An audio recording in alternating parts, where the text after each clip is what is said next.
Palestinian lives and to continue their occupation. Today we're going to look at 5 examples of this behavior. Number 1, self-defense. We hear this line over and over again. Israel has the right to defend itself. This is used by a nuclear power with one of the world's most technologically advanced militaries to justify the ongoing oppression and occupation of a mostly unarmed civilian population. So what are they defending themselves from exactly? Palestinian resistance comes in many forms. When it's protests, Israeli police and occupation forces respond with violence. When it's promoting and supporting the BDS movement, Israel and its supporters respond by crying anti-Semitism.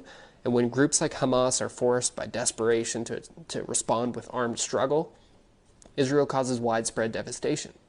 And for some reason, we never hear about the Palestinians' right to defend themselves.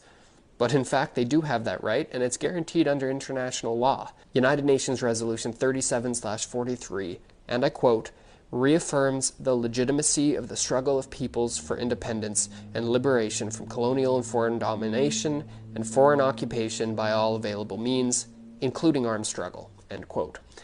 So if the all-powerful Israel has the right to defend itself from a civilian population, why can't the victims of their colonial empire do the same?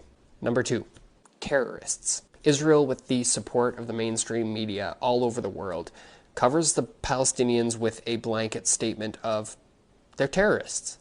But let's break this down. In the West Bank, there are no armed resistance groups that are currently operating out against the Israeli occupation. So if this terrorist label is applied to Palestinians in the West Bank, it's being applied to civilians and nonviolent resistors.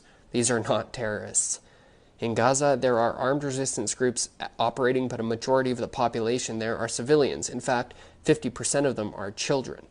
Hamas, the most prominent group that is operating in Gaza, of course, is a political group with an armed wing.